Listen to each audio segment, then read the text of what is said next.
paumanhin ang pamunuan ng Philippine National Railways kasunod po ng viral video sa kanilang tren.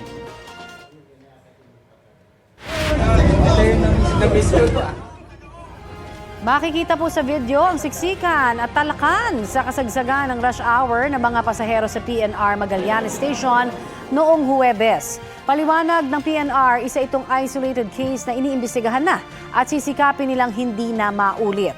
Hindi naman daw nila binabawasan ang 22 tren na bumabiyahe sa linya ng Tutuban-Alabang.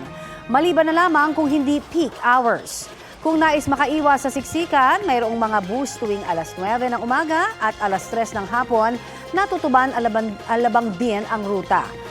Paghahanda po yan sa pagsalo sa mga pasahero ng PNR na maapektuhan sa nalalapit nitong tigil pasada para bigyang daan ang konstruksyon ng North-South Commuter Railway.